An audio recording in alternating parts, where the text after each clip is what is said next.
Terima kasih Anda masih bersama kami di Sindo Today bersama saya Nata Arman dan Yasmin Atania. Pemirsa, lebih dari 100 target fasilitas militer Garda Revolusi Islam Iran diserang Angkatan Laut dan Angkatan Udara Amerika Serikat. Ya, serangan ini merupakan serangan balasan Iran yang menargetkan 3 pangkalan Amerika Serikat di Timur Tengah.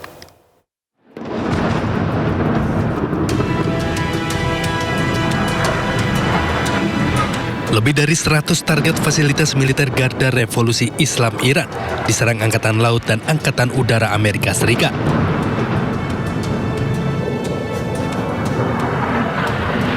Ledakan beruntun yang cukup besar terjadi di wilayah Konarak, Sistan, dan Baluchistan, Iran.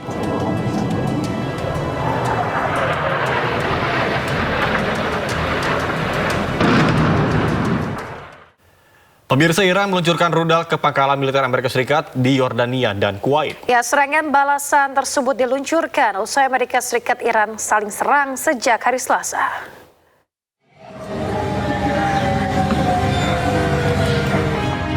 Rekaman video menunjukkan rudal-rudal Iran tengah meluncur di langit. Pasukan Korps Garda Revolusi Iran atau IRGC menggempur pangkalan udara sekitar 100 km dari ibu kota Yordania, Amman. Selain di Yordania, Iran juga meluncurkan serangan balasan ke pangkalan militer AS di Kuwait. Kebakaran hebat terjadi di pangkalan tersebut akibat serangan Iran. Sejumlah petugas pemadam pun berupaya memadamkan kobaran api besar di lokasi. Sebelumnya, Iran menyerang kapal komersial AS di Selat Hormuz pada Selasa. Militer AS kemudian membalas Iran dengan menggempur lebih dari 80 target militer di Iran. Hingga Kamis, Amerika Serikat dan Iran masih terus saling meluncurkan serangan militer.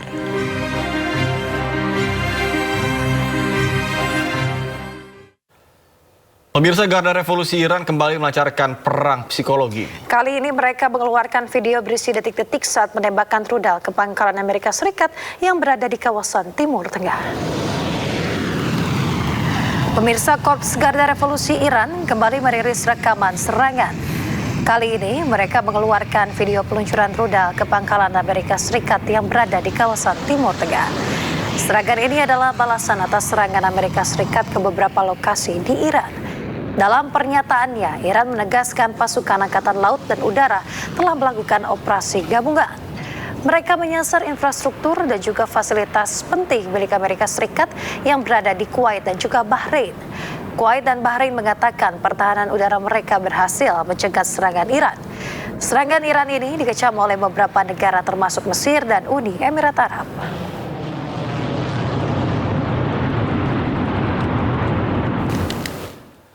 Sementara setelah Amerika Serikat Iran saling menyerang, kini Israel mengecam akan menyerang Iran jika diperlukan. Israel mengklaim siap meluncurkan serangan militer dengan kekuatan yang jauh lebih besar.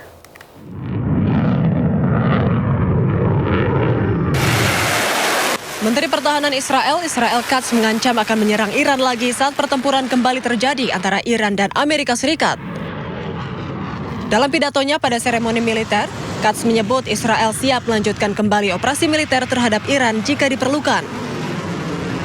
Ia bahkan menegaskan bahwa Israel akan menyerang Iran dengan kekuatan yang jauh lebih besar.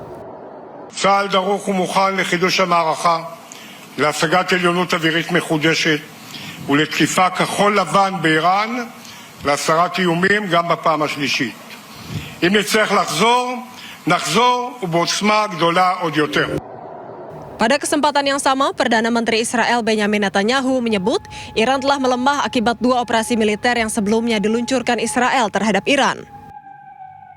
Ia juga mengatakan bahwa konflik tersebut belum berakhir. הציר האיראני חלש מאי פעם, בעוד שישראל חזקה מאי פעם. הוכחנו שהזרוע הארוכה של חיל האוויר מגיעה לכל מקום, מתימן ועד איראן. וכשאני מדבר על הזרוע הארוכה של ישראל, אני מדבר עליכם, בוגרים ובוגרות, ועל כל חבריכם האמיצים בחיל האוויר.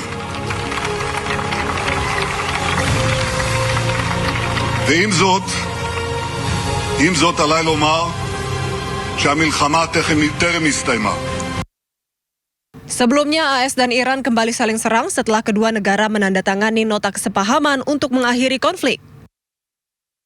Serangan militer tersebut dimulai sejak Selasa malam dan masih terus berlanjut hingga hari Kamis.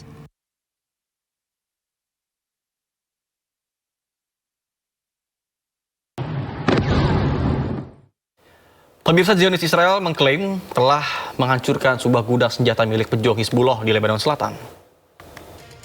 Militer Zionis Israel mengklaim telah menghancurkan sebuah gudang persenjataan milik pejuang Hizbullah. Serangan ini terus dilakukan Israel meski gencatan senjata masih berlangsung.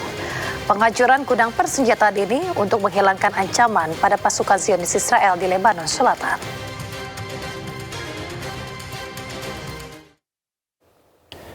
Pasukan Zionis Israel menghancurkan 5 terowongan Hamas di Gaza, Palestina. Sebelumnya, pasukan Zionis Israel mengklaim telah membunuh salah satu pejuang Hamas.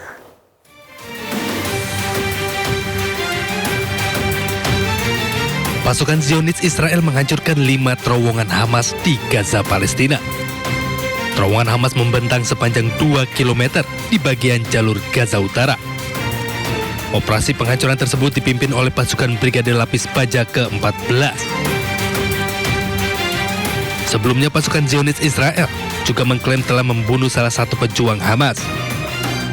Rekaman video menunjukkan ledakan besar akibat serangan udara Israel yang menargetkan jalur Gaza. Serangan militer Israel dilaporkan menewaskan kepala pasukan Nukba sayap militer Hamas, Muhammad Imad al-Rahman Abu Ta'imah.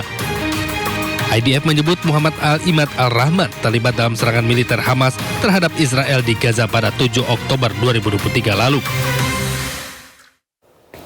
Pemirsa, Zionis Israel membunuh pemimpin Nukba sayap militer Hamas di Gaza, Palestina. Pemirsa, Zionis Israel mengklaim telah membunuh Yahya Said Muhammad Hamdan, salah satu anggota Hamas yang melakukan serangan pada 7 Oktober 2023 lalu. Hamdan berencana melakukan serangan terhadap Zionis Israel dan juga memulihkan pejuang Hamas di Gaza. Hamdan merupakan ancaman nyata terhadap pasukan Zionis Israel yang tengah melakukan agresinya di Gaza.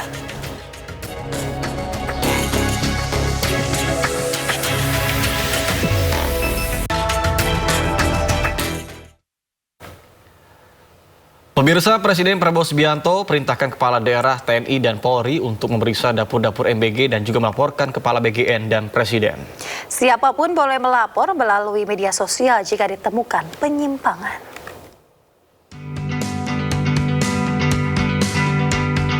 Kompetisi virtual trading saham tingkat nasional Motion Trade Billionaires Games 2026 digelar MNC Sekuritas.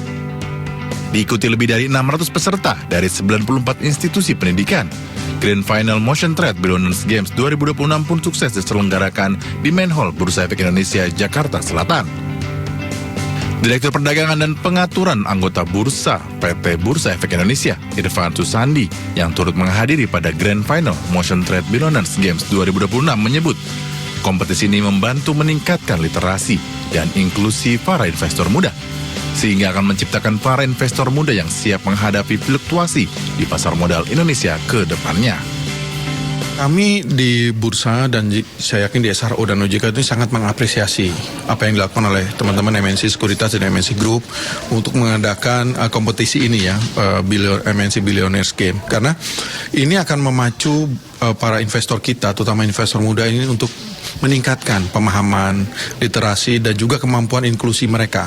Sehingga ke depan kita harap mereka menjadi investor yang lebih tangguh, lebih knowledgeable, dan juga lebih siap menghadapi fluktuasi bursa yang pasti akan terjadi setiap saat. Kami ingin mendukung peningkatan literasi keuangan, terutama pasar modal yang ada di Indonesia.